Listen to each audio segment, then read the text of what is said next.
오늘 다준셰마스쿨 초중 고등학생 전체가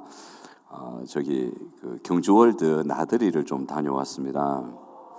참 좋았습니다. 날씨도 따뜻하고 이제 영상 5도 아래로 가면 탈 수 없는 드라켄도 5도를 넘는지라 애들이 열심히 타고 그래서 참 즐거운 시간을 가지고 왔습니다.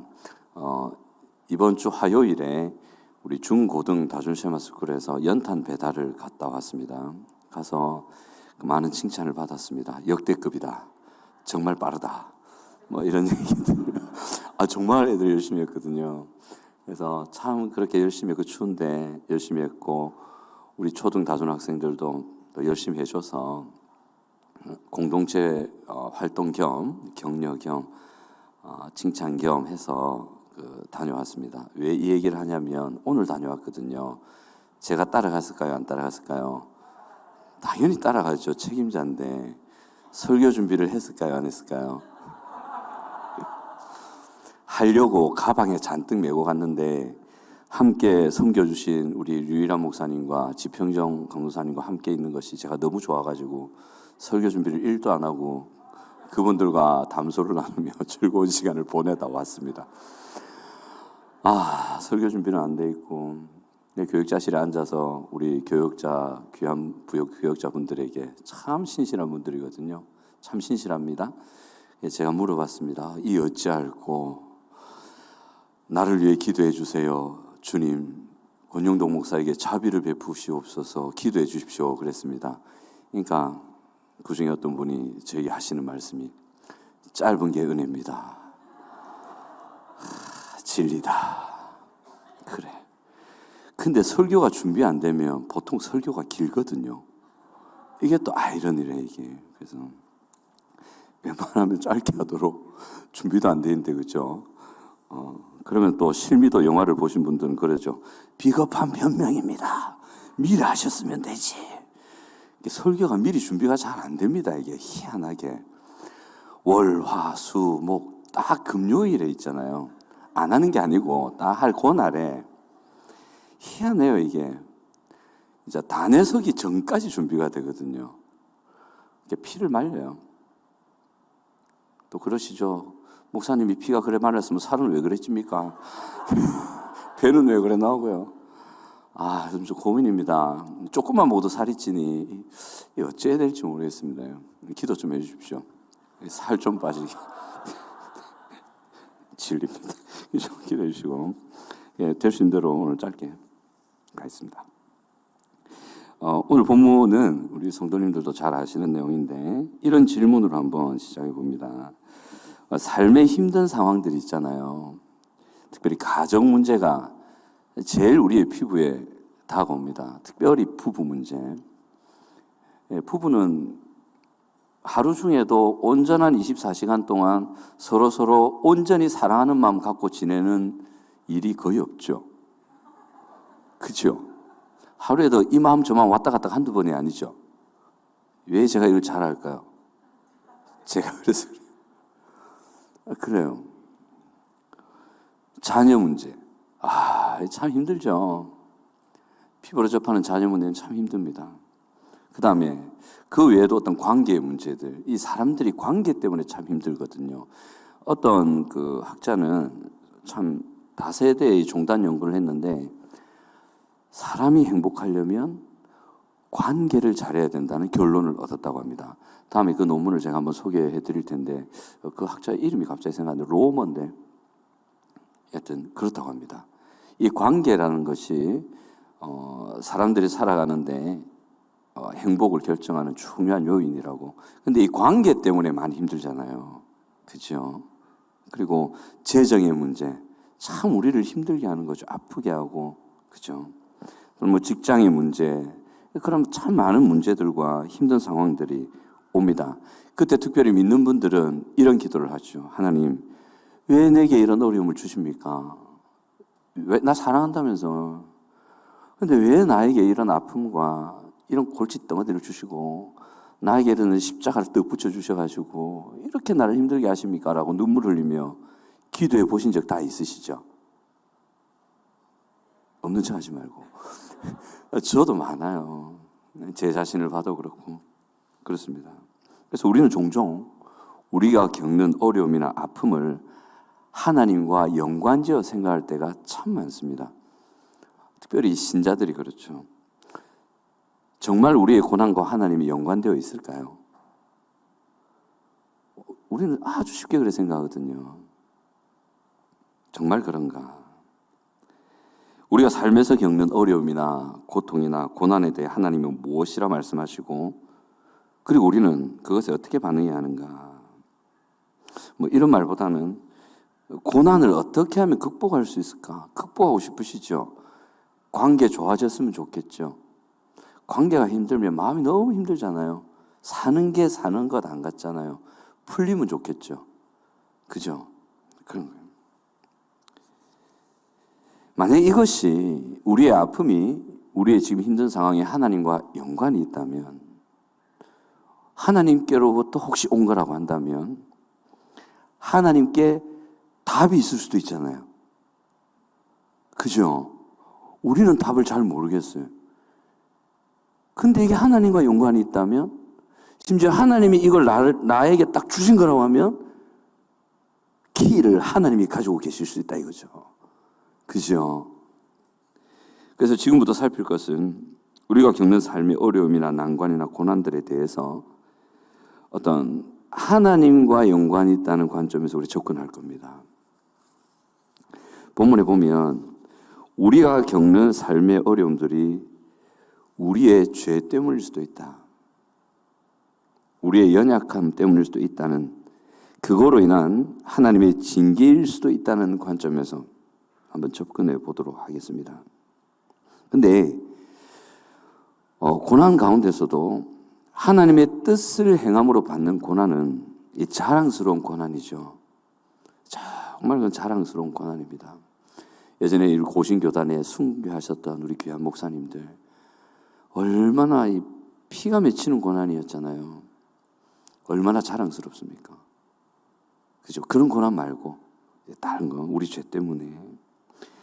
베드로전서 4장 15절 16절을 보시면 이렇게 되어 있습니다. 한번 띄워주실 수 있나요? 제가 원고를 안 드렸는데, 베드로전서 4장 15절에서 16절 성경 찾아보실 수 있는 분은 보셔도 됩니다. 베드로전서 4장 15, 16. 그럼 제가 읽겠습니다. 너희 중에 누구든지 살인이나 도둑질이나 악행이나 남의 일을 간섭하는 자로 고난을 받지 말려니와, 만일 그리스도인으로 고난을 받으면 부끄러워하지 말고 도리어 그 이름으로 하나님께 영광을 돌리라. 이 성경이 뭐라냐면 살인, 도둑질, 악행, 남의 일 간섭하는 자로 고난을 받지 말라. 그러니까 이런 일들로 고난 받을 수도 있다는 말이죠. 신자도 예외는 아니단 말이죠. 그래서 베드로전서 2장 19, 20절에 보시면 부당하게 고난을 받아도 하나님을 생각함으로 슬픔을 참으면 이는 아름다우나 죄가 있어 매를 맞고 참으면 무슨 칭찬이 있으리요. 그러나 선을 행함으로 고난을 받고 참으면 이는 하나님 앞에 아름다우니라. 20절에 죄가 있어 매를 맞고 참으면, 죄 때문에 매가 있을 수도 있다. 그 얘기를 하십니다. 이렇게 보면 구약의 이스라엘의 역사를 가만히 보면 많은 경우에 이스라엘 백성들의 죄, 불순종 때문에 하나님께서 이방 민족들을 들어 쓰셔가지고 그 죄와 불순종 가운데 있는 이스라엘 백성들을 징계하시는 내용들을 많이 보셨을 겁니다. 통큰통독하시죠? 지금 무슨 말인지 모르는 눈 끄덕끄덕 하시는 분들은 통큰통독 안 하신 분들인데 하시면 아주 좋습니다. 담임 목사님이 다 올려놓으셨고 또 그 소그룹 강의가 있을 텐데 꼭 참여하셔서 이스라엘의 역사를 꼭 살펴보십시오. 우리에게 많은 교훈을 줍니다. 그래요. 이스라엘 백성들이 죄와 불순종 때문에 하나님께서 그것 때문에 여러 가지 것들을 사용해서 징계하셨어요. 이제 대표적인 것이 우상 숭배 때문에 북이스라엘이 멸망했죠. 또 우상 숭배와 죄와 불순종 때문에 남유다가 포로로 끌려가는 비참한 그런 경험을 하지 않습니까? 그렇게 하나님은 백성들을 징계하시기도 하십니다. 오늘날도 마찬가지죠. 오늘 본문에서 이러한 징계에 대해서 무엇이라고 하는지 우리 한번 살펴봤으면 좋겠는데, 첫 번째로 하나님은 징계하시고 꾸짖으시고 채찍질한다라고 나와 있습니다. 히브리서 12장 5절 보시면 뒤에 보시면 주의 징계하심을 경히 여기지 말며 그에게 꾸지람을 받을 때에 낙심하지 말라, 이렇게 기록되어 있죠. 그죠? 그러니까 주님께서 징계하시기도 하시고 꾸짖으시기도 하신다. 맞죠?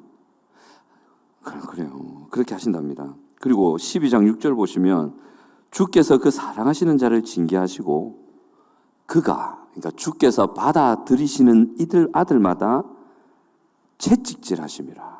아유, 채찍질까지 하신대요. 하신답니다. 자, 여기서 깨트려야 될 것 한 가지. 우리의 생각 중에 주님은 우리를 사랑하시기 때문에 우리를 야단치지도 않으시고 징계하지도 않으시고 꾸짖으실 리가 없다, 이런 생각을 가지고 계신 분들은 깨트리셔야 됩니다. 하나님은 징계하시기도 하시고 꾸짖으시기도 하시고 채찍질 하시기도 합니다. 주께로부터 오는 그런 것들이 올 때에 실제로 우리 신자들은 참 아픕니다. 힘듭니다. 고통스럽습니다. 어떤 때 그런 것이 신자에게는 죽음과 같은 아픔으로 다가올 때도 있습니다. 그래도 주님은 그렇게 하실 때가 있습니다. 그렇죠? 그런데 그렇게 하시는 대상이 누구냐면 사랑하는 자녀들에게 하신다고 하십니다. 12장 6절에 주께서 그 사랑하시는 자를, 어떤 사랑으로 사랑하실까요? 십자가 사랑으로 사랑하시죠. 자기의 뼈와 피와 살을 가르고 짓 이기고 물같이 쏟으시는, 그 정도로 사랑하시는, 그 사랑으로 사랑하는 그 사람들, 그 하나님의 자녀들을 징계하신다고 합니다. 특별히 사생자에게는 그렇게 하지 않으신다고 하십니다. 12장 8절에 징계는 다 받는 것이거늘 너희에게 없으면 사생자요 친아들이 아니니라.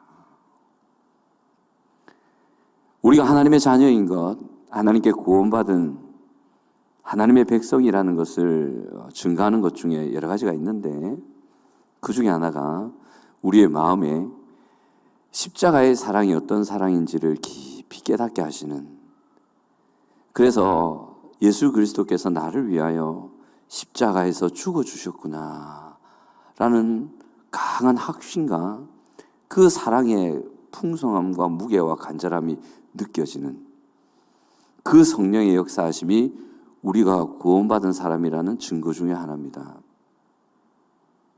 구원받은 자만이 경험할 수 있는 은혜입니다. 또 하나는 하나님의 징계라는 거죠. 이 징계하심도 하나님의 사랑받는 자녀라는 증거 중에 하나다. 그렇게 성경은 징계에 대해서 얘기를 합니다. 그러면 하나님께서 이렇게 우리를 징계하시고 꾸짖으시고 채찍질 하시는데 어떻게 하시냐? 제가 정리를 해봤는데, 첫 번째는 말씀을 통해 하십니다. 구약이나 신약에 보더라도 선지자들을 통해, 또 예수 그리스도께서 친히 그렇게 하셨고 이후에는 사도들을 통해 그 이스라엘 백성들과 그 많은 사람들과 그 종교인들과 또 각 교회에 하나님은 말씀으로 꾸짖으시고 채찍질하시고 징계하시기도 하셨습니다. 오늘날에는 어떻게 하실까요? 설교를 통해서 하시죠. 제가 지금 촌병이 나가지고 추운 데 있다가 따뜻한 데 오니까 여기가 빨갛고 눈이 지금 이렇고 졸립니다. 제가 졸면 여러분들이 그렇게 해주세요. 박수 3번. 그럼 제가 박수를 칠게요. 잠을 깨야 되는데 큰일 났네. 실제로 하시면 안 되고 제가 알아서 치겠습니다. 이 틈을 타서 광고 한 가지 드리겠습니다. 9시 50분에 큐티 학교 헬퍼로 섬기시는 분들은 제가 이제 자연스럽게 광고를 하겠습니다. 그럼 기도회 중에라도 가시면 되겠습니다. 혹시 제가 까먹고 광고를 못할 것을 대비해서 알람을 맞춰주시기를 바랍니다. 진동으로 띠리디 이상한 소리 나면 안 되고 진동으로 좀 맞춰주셔가지고 50분이 되면 자연스럽게 헬퍼로 가시면 되겠습니다. 예. 그리고 하나님께서 다시 돌아와서 어떻게 징계하시고 꾸짖으시고 채찍질 하시냐면 사람과의 관계를 통해서 하십니다. 이 진짜 힘들어요. 이 몸이 힘들다기보다는 우리 정신과 마음이 힘들어요. 사람을 통해서 하시기도 하고 또 무엇을 통해 하시냐면 삶의 환경을 통해서 하십니다. 주변 환경들, 일이 막힌다거나 꼬인다거나 생각도 안 한 어떤 거 푹푹 터진 이런 일들. 물론 우리가 잘못하지 않았더라도 그런 일들이 터질 수 있지만 우리의 죄나 우리의 불순종이나 우리의 악 때문에도 그런 일이 있을 수도 있다. 하나님이 그렇게 징계하실 수도 있다. 그러니까 말씀을 통해 사람을 통해 환경을 통해 하나님은 그렇게 징계와 채찍질과 꾸지람을 주실 수 있다는 것. 특별히 설교를 통해 꾸지람을 주실 때가 있죠. 그때 그 하나님께서 설교를 통해 꾸지람을 주실 때 그 말씀을 받으면요. 여러분 그거 아십니까? 하나님이 억수로 기뻐하십니다. 정말입니다. 그 꾸지람을 주실 때에 진짜 힘들거든요. 꺾어라. 그렇게 하실 때에 그거를 진짜 그 꾸지람을 듣고 내 마음을 꺾을 때에 그 힘든 눈물이 쭉 흐를 정도로 힘들 때가 있어요. 그런데 그럼에도 불구하고 꺾겠습니다. 이러잖아요. 그럼 하나님이 억수로 기뻐합니다. 그리고 뭐라 하시냐면 통과다 하십니다. 그리고 너를 쓰겠다. 진짜입니다. 근데 그 꾸지람을 주실 때에 하나님이 얼토당토하게 꾸지람을 주실 리가 없거든요. 그 말씀을 통해 설교를 통해 그 꾸지람을 주실 때에 겁하고 튕기잖아요. 그러면 다시 고난의 수레바퀴를 돌아가는 거예요. 여러분들을 세뇌시키려고 하는 게 아니고 진짜 그렇습니다.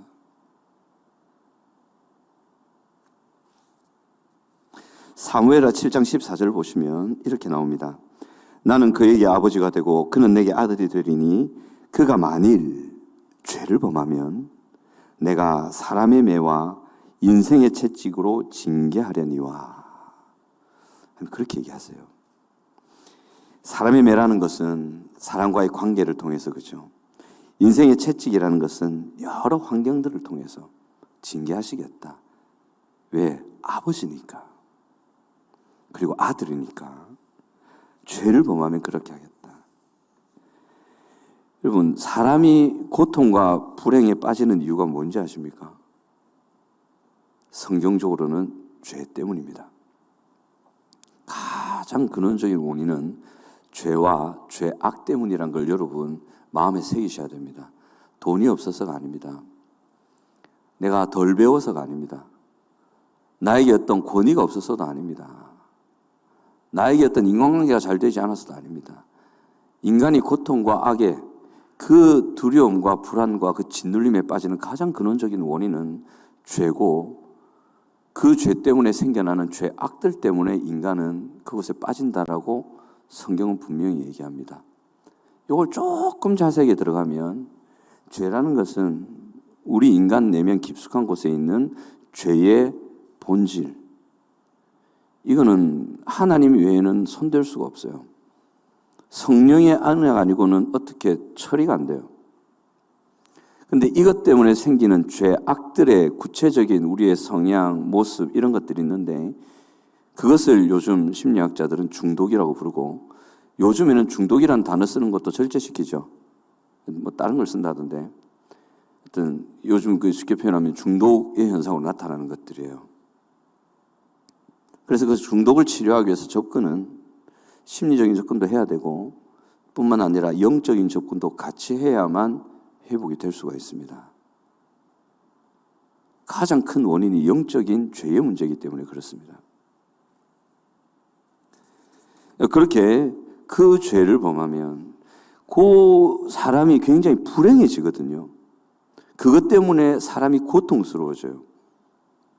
그것 때문에 가정이 망가지고, 그것 때문에 자녀 문제가 생기고, 그것 때문에 심지어는 육신의 질병까지도 생깁니다. 근데 하나님이 그 자녀를 너무 사랑하세요. 근데 자기 스스로 몸에 칼을 찌르고 있다 생각해 보세요. 하나님이 그렇게 사랑하시는데 자기 자녀가 몸에 찌르고 있어요. 그걸 가만두겠어요?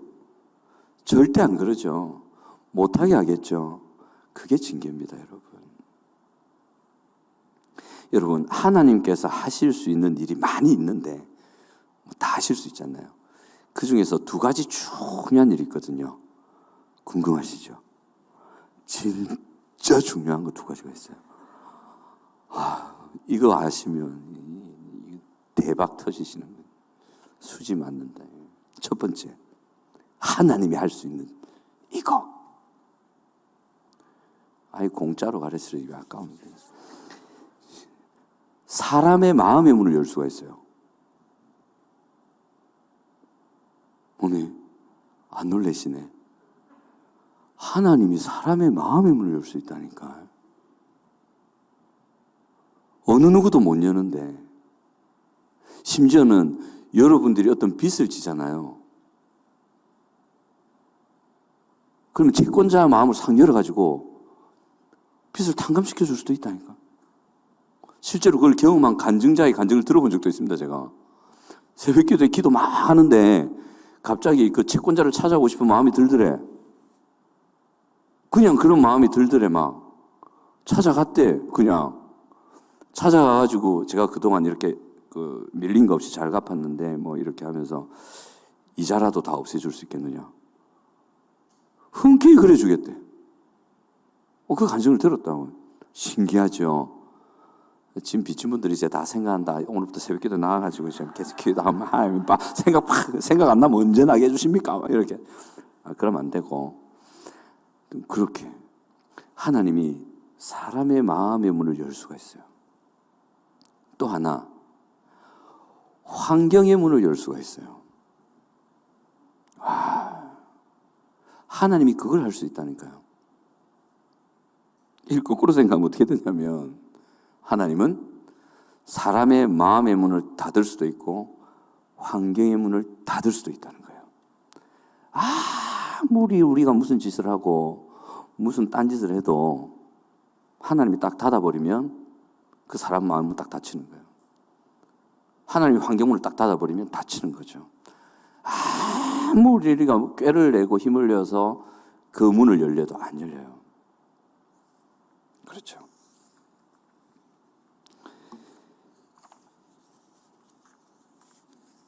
잠언 16장 7절에 보시면 이렇게 나옵니다. 사람의 행위가 여호와를 기쁘시게 하면 그 사람의 원수라도 그와 더불어 화목하게 하신다. 원수가 되었어요. 근데 회복이 돼야 돼. 피부를 안다고 오시죠. 여러분 지금 이슬람의 우두머리 지금 누굽니까? 옛날에 그 빈 라덴 죽었죠. 살아있다 합시다. 예를 들어서 빈 라덴하고 원수가 됐어. 근데 우리나라에도 이슬람이 있잖아요. 살겠습니까? 그죠? 문제가 해결돼야 되잖아요. 근데 우리 힘으로는 해결될 수가 없어. 말도 안 통해. 너무 힘들단 말이에요. 그 관계 때문에. 그 라덴의 마음을 열어야 되는데, 그 빈 마음, 빈 라덴 마음을 열어야 되는데 할 방법이 없다. 근데 여러분이 나는 방법이 없다. 하나님께 의지하자. 그래서 하나님의 말씀을 듣고 하나님이 제시하는 방법을 따르고 자기를 꺾고 그 하나님을 기쁘시게 하는 예배자의 삶을 회복한다. 그 삶을 쭉 간다. 하나님이 원수라도 친구가 되게 하겠다. 그렇게 얘기하십니다. 믿으십니까? 믿으시기 바랍니다. 아멘 소리 너무 작으세요. 믿으시기 바랍니다. 아멘. 예. 그리고 이사야서 58장 12, 13절에 보시면 하나님의 백성들에게 주시는 약속이 있어요. 저는 이 약속이 성취되는 몇 케이스를 봤어요. 진짜 봤어요. 하나님께 언약받은 하나님의 언약의 백성이라면 이 약속이 그의 삶에 이루어져요. 하나님이 이걸 너무 백성들에게 이루어주고 싶어 하세요. 그래서 이 언약이 이루어질 수 있는 하나님이 제시하신 길을 가면 이루어진다니까. 저는 이 케이스를 봤어요. 너무 확신해요, 저는. 지금도 다준쉐마 안에 이 케이스를 가도록 제가 빠지게 훈련시키는 애 한 명 있어요. 다 무너졌거든. 이사야서 58장 12, 13절에 보시면 11절입니까? 여호와가 너를 항상 인도하여 메마른 곳에서도 내 영혼을 만족하게 하며 내 뼈를 견고하게 하리. 너는 물된 동산 같겠고 물이 끊어지지 않는 샘 같을 것이라. 너에게서 날 자들이 오래 황폐된 곳들을 다시 세울 것이며 너는 역대의 파괴된 기초를 쌓으리니 너를 이끌어 무너진 데를 보수하는 자라 할 것이며 길을 수축하여 다 무너진 길을 수축하여 거할 곳이 되게 하는 자라리라. 보세요. 메마른 곳, 오래 황폐된 곳, 역대 파괴된 기초, 무너진 데, 다 망가진 길. 환경이죠. 이 다 망가진 환경 속에서도 내 영혼을 만족하게 해주겠다. 내 뼈를 견고하겠다. 너는 물된 동산 같을 것이고 물이 끊어지지 않은 샘 같게 해주겠다. 오래 황폐된 곳, 역대 파괴된 기초, 무너진 곳에서도 너는 그 무너진 데를 다시 세우게 될 것이다. 파괴된 기초를 다시 네가 쌓을 것이다. 너는 어떤 사람이라고 칭함을 받을 거냐면 무너지고 망가지고 깨트려진 곳을 보수하는, 다시 일으키는 자라는 칭함을 받게 될 것이다. 다 망가진 길을 수축해서 거할 곳이 되게 하는 자가 될 것이다. 놀라워요. 근데 이게 실제예요. 오늘날로 가져오면 그대들의 부모가 잘못해서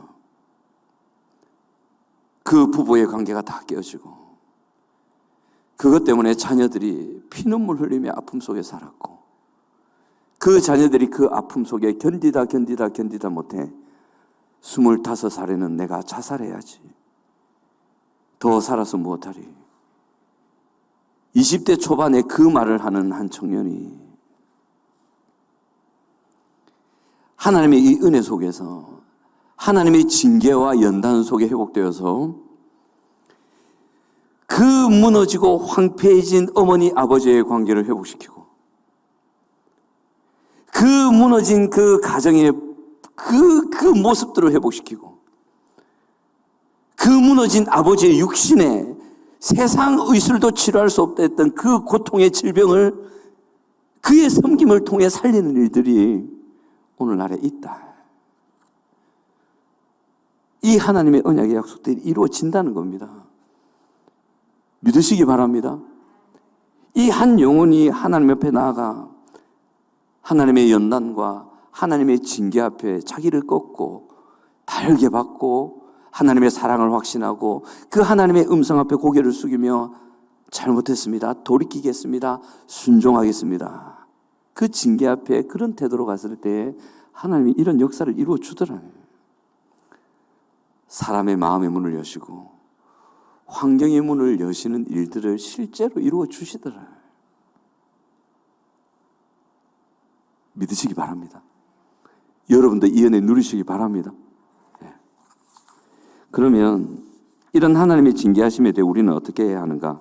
조금 전에 다 말씀드렸습니다. 한 번 더 복습을 해보면 9절에 보면 또 우리 육신의 아버지가 우리를 징계하여도 공경하였거든 하물며 모든 영의 아버지께 더욱 복종하며 살려 하지 않겠느냐. 여러분 참 좋은 아버지가 우리에게 야단을 칠 때 그 아버지의 인격이 참 고매하고 아름답다면 그 아들은 그 아버지께 고개를 숙일 겁니다. 육신의 아버지가 야단을 쳐도 그렇게 듣죠.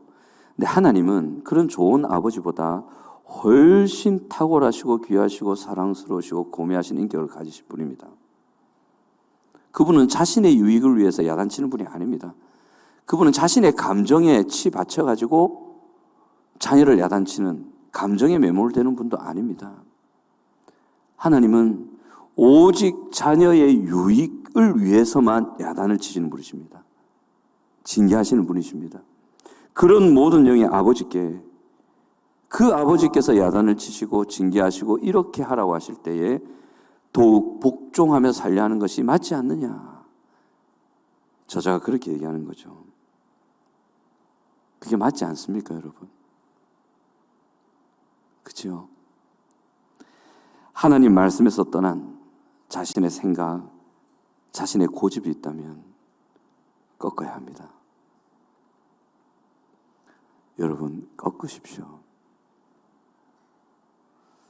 꺾을 때 두 눈에서 하염없이 눈물이 흐를 수 있습니다. 하지만 하나님이 귀하게 보실 겁니다. 정말 귀하게 보실 겁니다. 그리고 지그시 보시면서 야단치셨더라도 다 꺾잖아요. 그러면 갑자기 말씀이 없어요. 지그시 보시면서 우매, 야 대단하네, 꺾네, 야 이거 뭐지? 그래, 나는 얘 포기 안 할래. 나는 이 자녀 일으킨다. 그리고 하나님 그때 한 말씀 하시죠. 자, 이제 됐다. 통과다. 이제부터는 네가 포기해도 내가 너를 포기하지 않겠다. 강한 의지로 얘기하십니다. 하나님 앞에 꺾으시기 바랍니다. 그 징계 앞에, 꾸지람 앞에, 연단 앞에, 채찍질 앞에 고집을 꺾고 나아가시기 바랍니다. 하나님의 지혜와 능력을 믿고 또 하나님 말씀에 순종해야 합니다. 여러분, 하나님의 지혜로 어떤 일을 계획하시고 구체적으로 사람의 관계를 어떻게 회복하시고 환경의 문을 어떻게 여실지 모릅니다. 천하에 기도하는 사람이 와도 그거 모릅니다, 여러분. 그 안다는 사람 이상합니다. 자기 생각이 반 이상 섞인 사람입니다. 제가 어딥니까?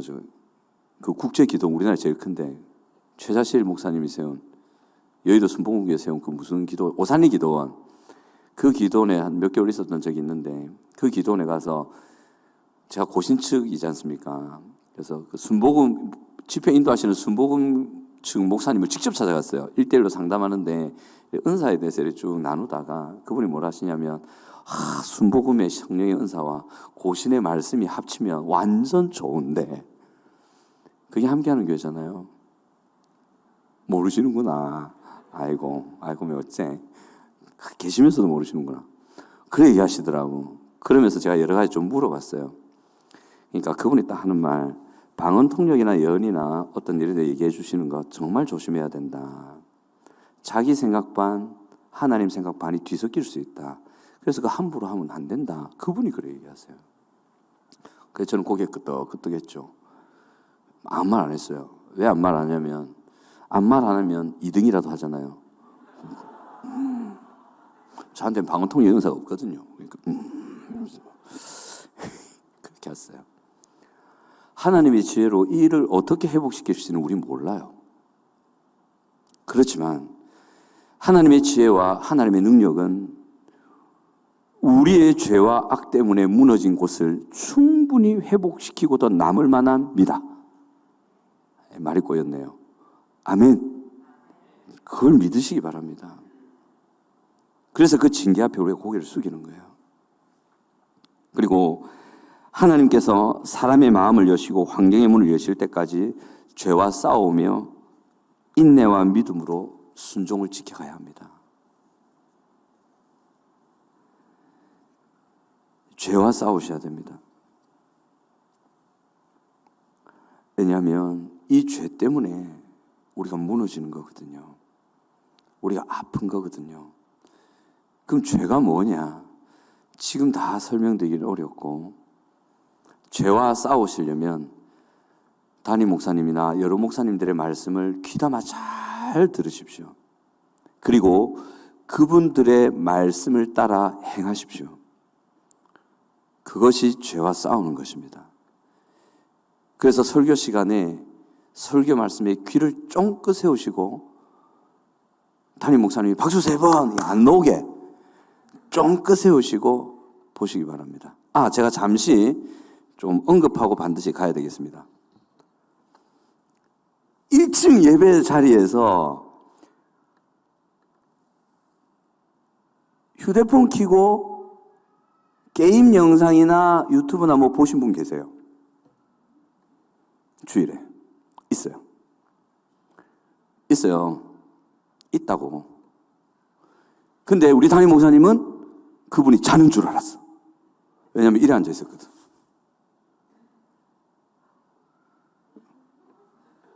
딱 자는 거잖아요. 근데 게임 보고, 딴 거 보고 있었어요. 그러지 마세요, 여러분.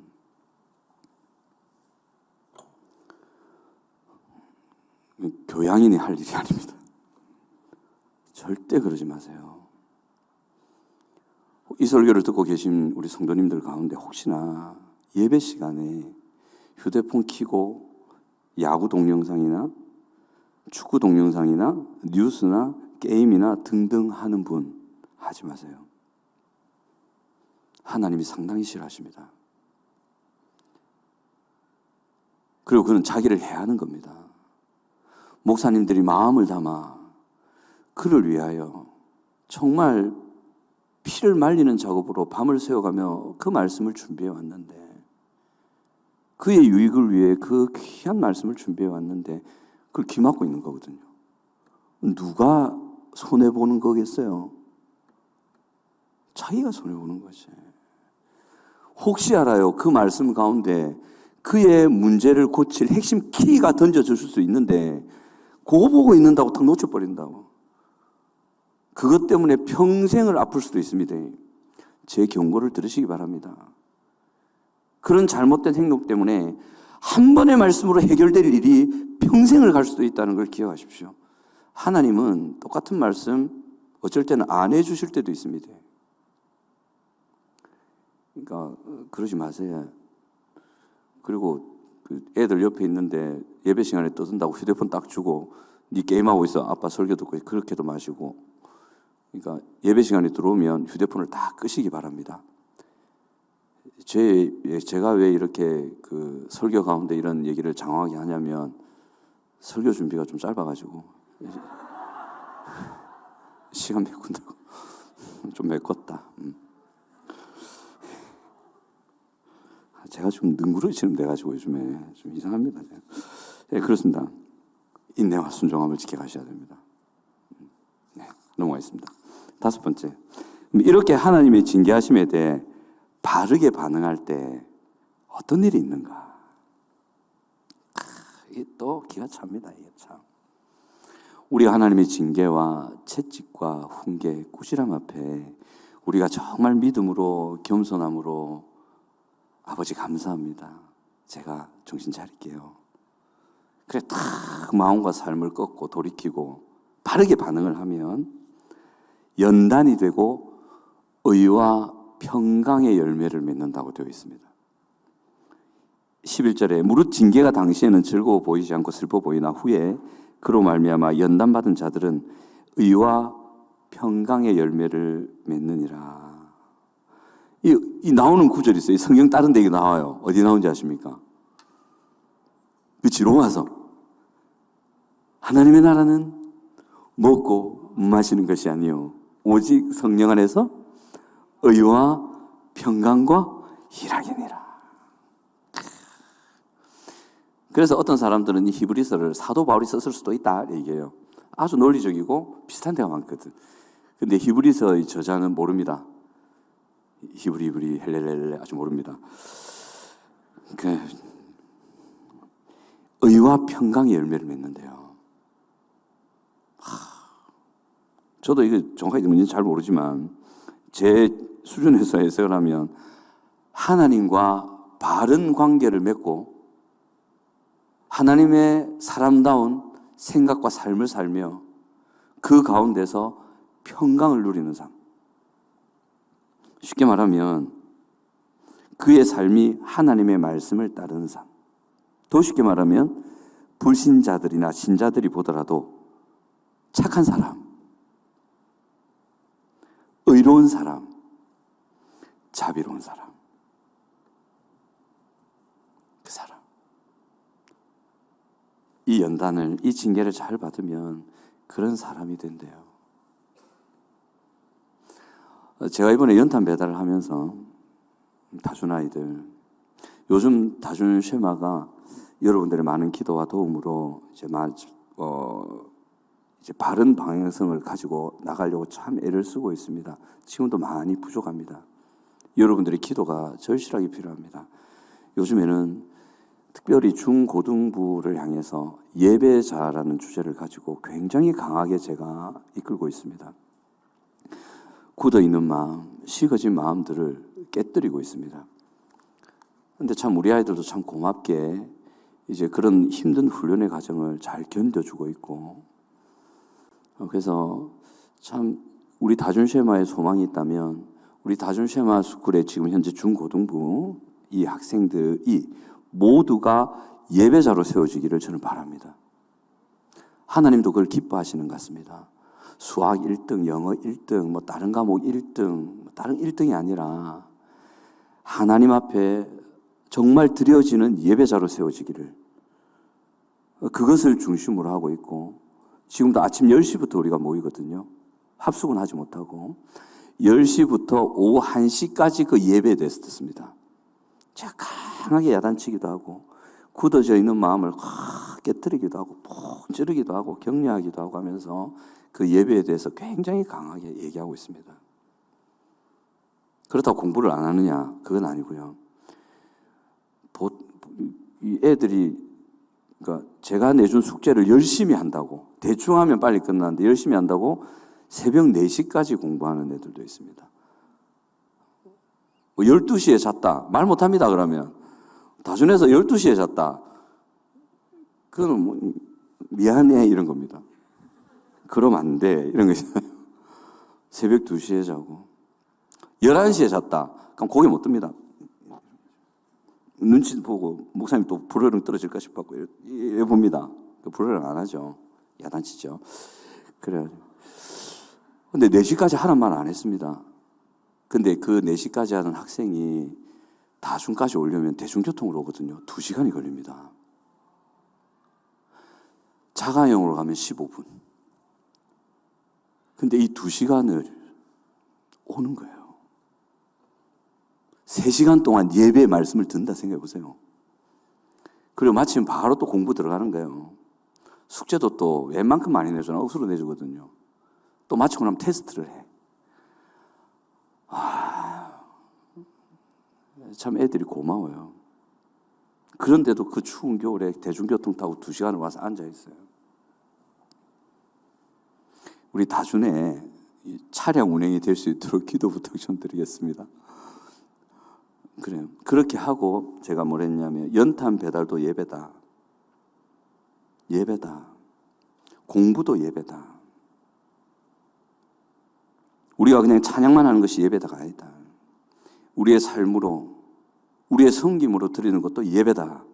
그래서 우리의 마음을 다해 그것을 통해 하나님을 높여야 된다. 연탄 배달하면서 하나님을 높여라.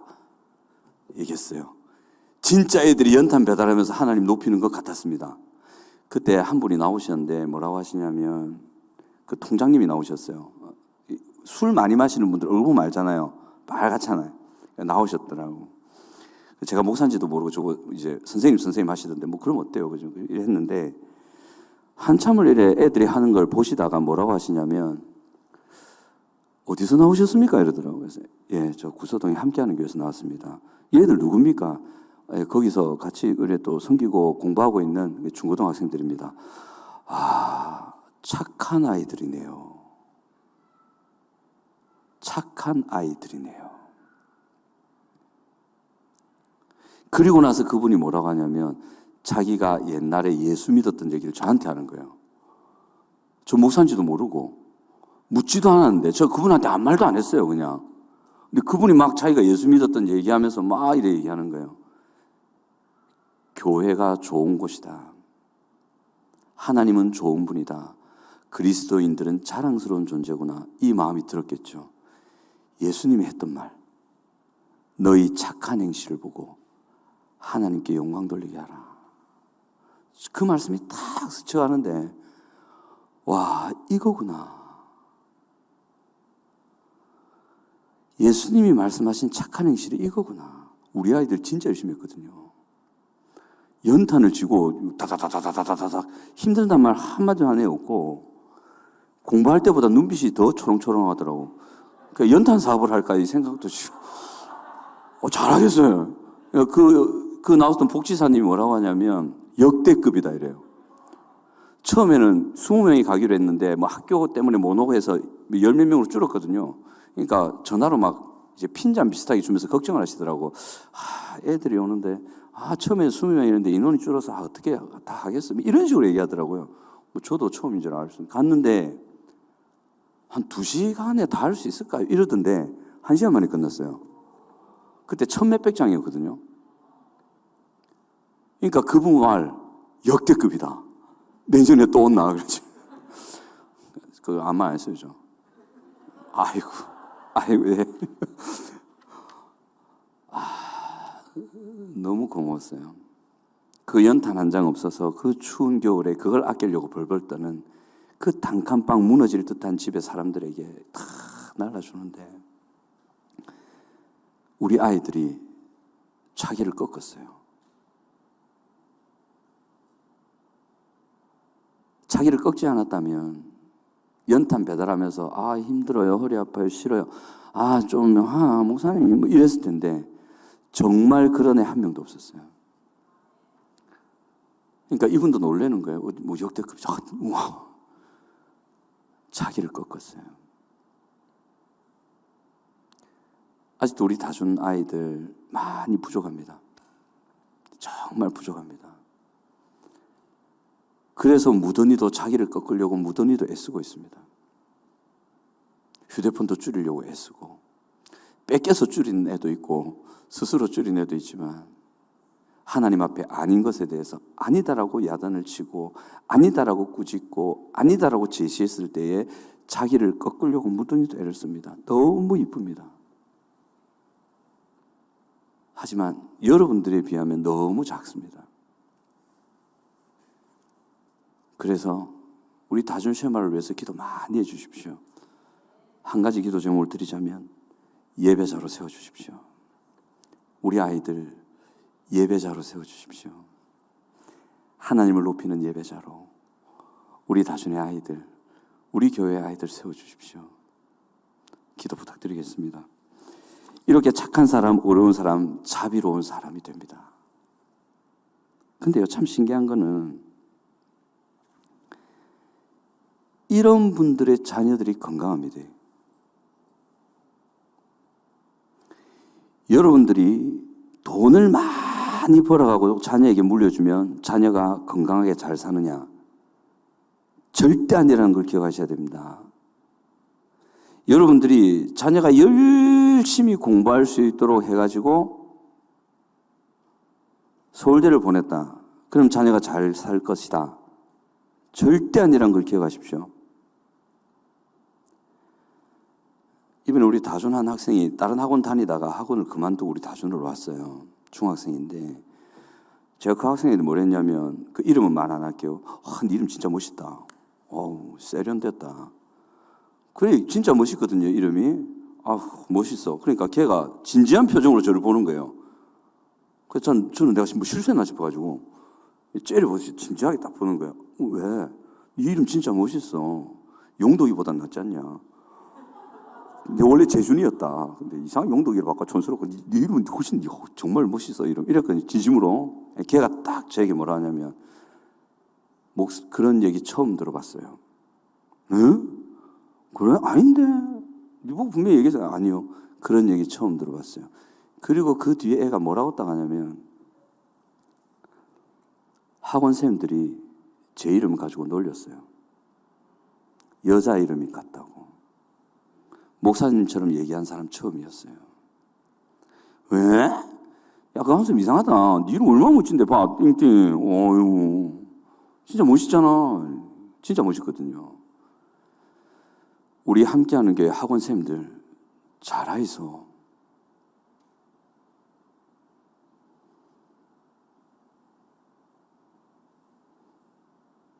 다준 다니다가 학원을 간 애들도 있어요. 그 아이들의 고백, 욕을 그래 한답니다.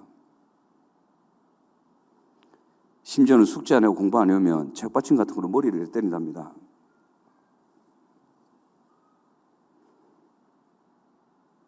우리 함께하는 교회 학원생들 잘하이소.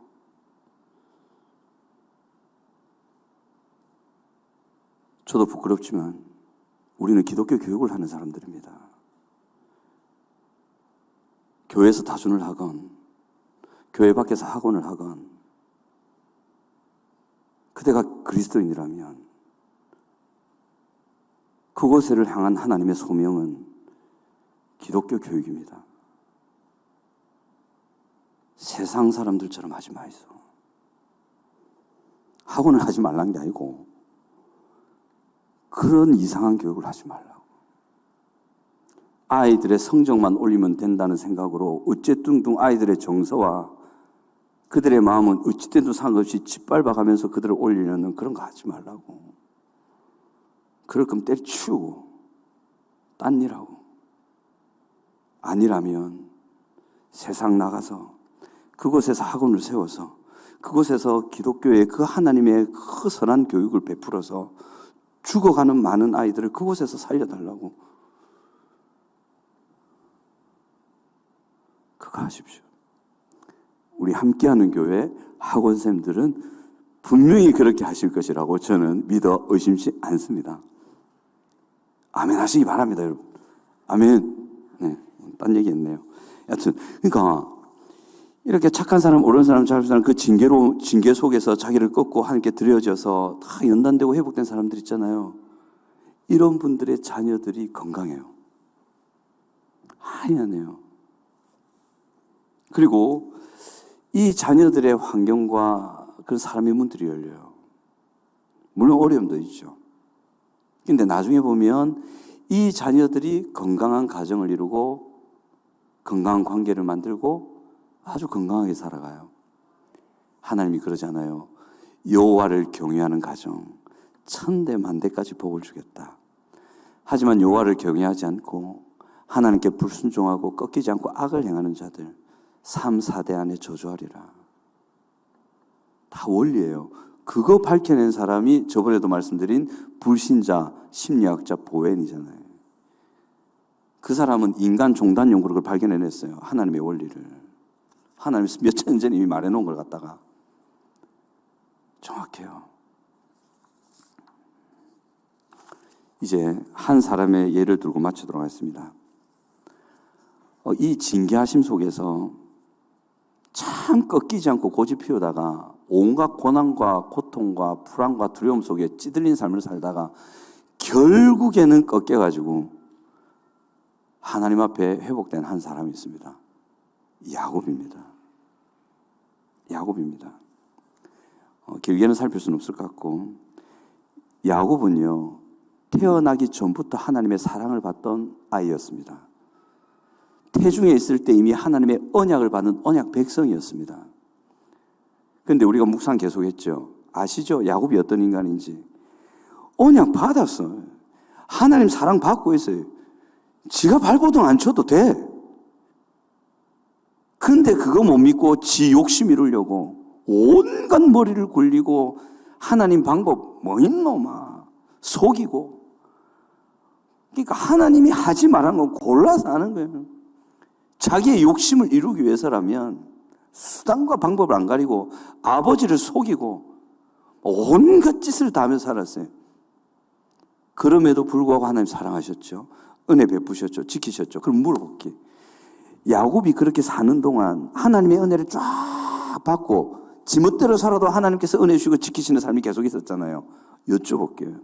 그런 하나님의 은혜를 받는 야곱의 마음이 편했을까요? 그 하나님의 은혜를 받으면서 막 지 마음대로 사는 그 야곱, 심지어는 하나님께서 그 곤란한 상황 중에서 지를 건져주기도 한 그 삶의 과정 속에 야곱의 마음은 평안했을까요? 절대 아니죠. 형을 속여가지고, 그죠? 아버지를 속여가지고, 들켜가지고, 쫓겨가서 베델에서 자잖아요. 그래서 라반 밭단하고 올라가잖아요. 그 과정에 하나님의 은혜가 얼마나 컸습니까? 그때 야곱의 마음 편했을까요? 집에서 쫓겨났어요. 형이 언제 죽이러 밭단함을까지 올지도 모르는 그런 상황이에요. 하나님의 은혜가 있었지만 얼마나 고통스러웠을까요? 하나님의 은혜가 있었지만 정말 에서가 내가 너를 용서한다는 말을 듣기 전까지 그의 평생이 두려움 속에 지냈을 거예요. 매일매일 그게 자기 머리를 안 떠났을 거예요. 형이 찾아오면 어떡할까? 근데 내가 혹시 돌아가더라도 형이 나를 죽여버리면 어떡할까? 이제 내 자녀와 아내가 생겼는데 형이 이들을 어떻게 하면 어떡할까라는 생각이 매일매일 그를 괴롭혔을 거예요. 하나님을 떠난 신자의 삶이 그렇습니다. 하나님을 사랑하세요. 은혜를 주심에도 불구하고 그는 그 고통 속에 빠져 있어요. 어쩌면 하나님이 주시는 징계일 수도 있어요. 그리고 야복 나루토에서 하나님이 이름을 바꿔주시죠. 뭐로 바꾸십니까? 이스라엘인데 신기하게 나중에 35장 가면 한 번 더 바꿔줍니다. 이스라엘 뜻 아시죠? 하나님이 다스리신다 이 말이에요. 하나님을 이긴단 말이 아니에요, 그게. 그가 하나님으로서 다스리실 것이다 이 뜻이거든요. 그러니까 야곱한테 그래 연 거예요. 꺾어라. 이만하면 되지 않느냐. 네가 얼마나 고통스러웠느냐. 내가 너 사랑하고 나의 백성인 거 안다. 그래서 내가 너보고 꺾으라 몇 번 얘기했더냐. 이게 아니란 거 너도 알지 않느냐. 아버지를 속이고 삼촌을 속이고 이렇게 하는 건 아니란 거 너도 알지 않느냐. 꺾어라. 이제는 꺾을 때다. 더 이상 가면 안 된다. 얘야. 이만하면 되지 않느냐. 아프지 않느냐. 내가 얼마나 너를 더 아프게 너가 정신 차리겠니. 여기서 끝내자. 그래서 나루토에서 이스라엘로 이름을 바꿔주셨어요. 하나님이 다스리는 삶을 살아라. 이제는 그래 살아라. 그때도 정신 못 차리고 세겜에 가죠. 희한합니다. 세겜 땅에서 세겜이라는 인간한테 당합니다. 희한하죠. 못 알아듣습니다. 세겜에 머물면 안 되는데 그 머물렀다가 세겜이라는 인간한테 당합니다. 거듭 얘기하셨다는 거죠. 그 하나님의 징계 앞에 무릎 꿇지 않고 그 하나님의 그 꾸지람 앞에 자기를 꺾지 않고 끝까지 고집하며 하나님께로 돌아가지 않았던 그 야곱의 자녀들이 시몬과 레위가 무슨 짓을 합니까? 학살을 합니다. 세겜만 죽이면 되잖아요. 아니면 세겜만 혼내주면 되잖아요. 딴 사람 무슨 잘못했다고. 피비린내 나는 학살을 저지릅니다. 보세요. 하나님께 꺾이지 않는 자의 자녀들이 하는 짓을 보라고. 요즘 신자들이 좋아하는 심리학자들 연구 결과도 보세요. 제가 반드시 스마트폰과 아이의 정서관계에 대한 논문을 연구해서 여러분들에게 반드시 전달해 드리겠습니다. 다준해보니까 확실하게 알겠더만요. 여러분, 하나님께 꺾이지 않는 지 고집 피우며 끝까지 고집 피우던 그의 자녀들이 하는 짓. 야곱이 네가 잘못했다 해도 그 시몬과 레위는 뭐가 잘못했는데요? 되들어봅니다. 딱 야곱이 하나님께 한 짓을 그대로 합니다. 근데 거기서 신기한 구절이 나옵니다. 하나님이 찾아가셔서 야곱이 하나님 안 구했어요. 또 찾아가세요. 베델로 올라가라. 베델로 올라가라고 마세요. 주변 민족들이 죽이려고 했잖아요. 주변 민족들을 내가 어떻게 해주겠으니까 올라가라 이래 안 하셨어요. 네게 나타났던 네가 그때 제단 쌓았던 그 베델 네가 거기까지 가야 되는 게 맞잖아. 그는 지역이 아니라 꺾으라는 거였어요. 더 이상 네 중심의 삶이 아니라 하나님 중심의 삶으로 돌이켜라. 그 말이었거든요. 베델로 가라는 말이. 베델로 가라 했어요. 근데 주변 상황을 보면 한 발자국만 움직여도 죽을 상황이에요, 지금. 하나님 뭐 지켜주겠다 말도 안 해. 근데 그때 야곱이 뭐 하냐면 자기 집안의 우상들을 다 제거합니다. 하나님이 제일 싫어하던 거 자기 갖고 있었던 거예요. 자기도 알았어. 하나님이 그거 안 좋아한다는 거 알았다고. 자식들이 그걸 하고 있는 것도 막 모른 척하고 엉망이었던 거예요. 하나님이 징계하신 거죠. 꾸짖으신 거죠. 그제서야 야곱이 그 우상들을 제거하고 하나님 앞에 자기를 꺾고 딱 내리고, 자기를 꺾었다는 증거가 뭐냐면 그가 세겜에서 베들로 출발했다는 거예요. 하나님이 가라 했잖아요. 예정 같으면 안 갔어요. 야복 나루트에서 씨름할 때 하나님의 사람이, 하나님의 천사가 내 낳아달라 그랬잖아요. 야곱 낳아줍니까? 왜 안 낳아줍니까? 지 욕심 때문에 안 낳아줬잖아요. 그러니까 허벅다리 고관절 치기로 한 방에 팍 쳐가지고 했는데도 안 놔줘. 하나님이 놓으라는데 안 놔줘. 완전히. 근데 세겜에서는 가라 이러니까 출발하면 죽을 수도 있지만 하나님의 말씀이다.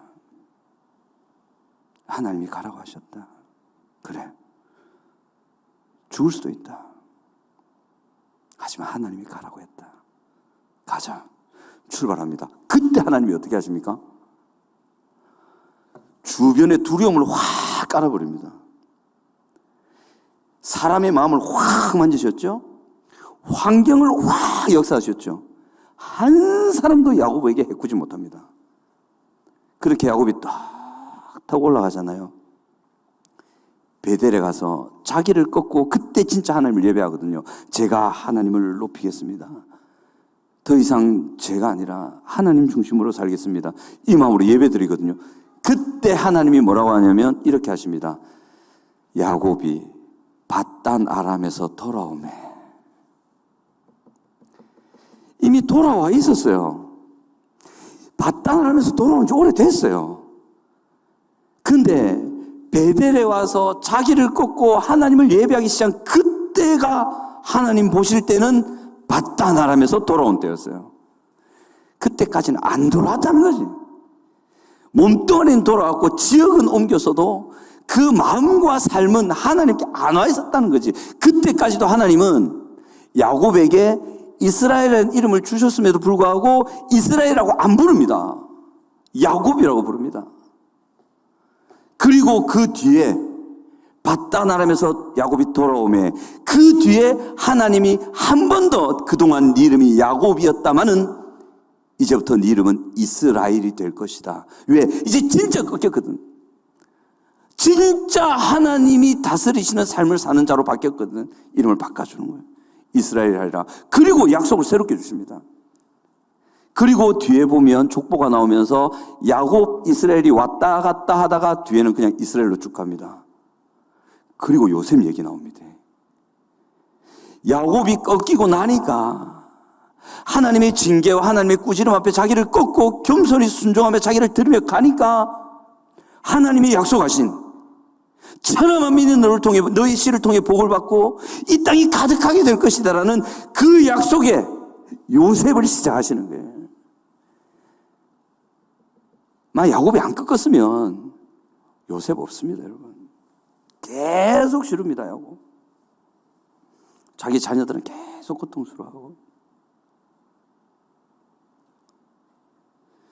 자, 우리 큐티학교 섬기시는 분들은 자연스럽게 가시면 되겠습니다. 그렇습니다.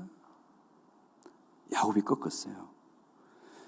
어떻게 보면 딸 디나가 그 험한 일을 당하고 그가 그 가정에 심각한 위기를 겪는 그 자체가 하나님의 징계였을 수도 있어요. 그 징계 앞에 정말 꺾었습니다. 겸손하게 자기를 낮췄습니다. 그때 하나님의 사람의 마음을 여시고 움직이시고 환경의 문을 여시고 움직이시는 실제 역사가 일어났다는 거죠. 이제 마무리하겠습니다, 여러분.